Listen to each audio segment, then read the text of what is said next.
The story of the dentist chair is, it's kind of a fraught one, but thankfully it has a happy ending.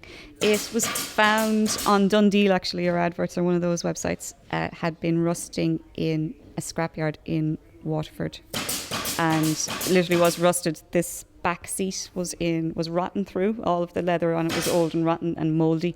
But the spectacular part of it was that despite all the rust and despite all the rotten leather and everything else, the hydraulic action still worked. So the chair, if you stand on this lever, raises up.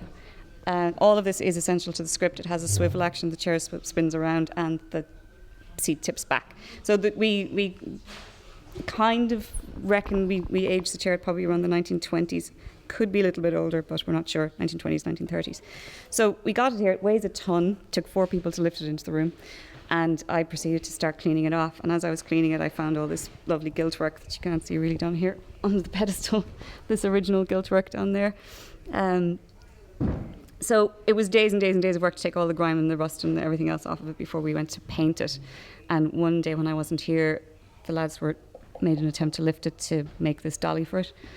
It tipped over and all the hydraulic oil flowed out of it. And the hydraulic oil, apparently, I wasn't here at the time, stank to high heaven and was a very bad colour. But despite all of that, it worked. But so when the oil was gone, it didn't work anymore, and it sat there for about 3 weeks.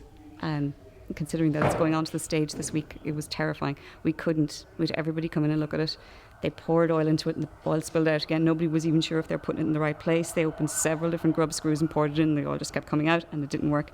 And eventually the wonderful Dave Harris, who had been looking at it several times and kept just going, "Don't worry about it, it'll be okay," despite my nervous breakdown, eventually took it away, and some wonderful people fixed it. They had to take the whole seat apart and hike it up and replace the oil, and it came back working, and it's good as ever, thank God. But so then there was a bit of a scramble on to get it finished off. So Stephen actually painted it black and did all this gilt work on it around the sides, and Stephen, the wonderful Stephen Malloy, did all of this reupholstery. So that's it. Oh, and then there's all of these bits, because they decided they wanted business with this swinging arm with trays and things on it. So Stephen just raided the stores, and these are all different trays, and that's part of an ashtray that he's put there for the little bowl for the spitting. And it's a thing of beauty now.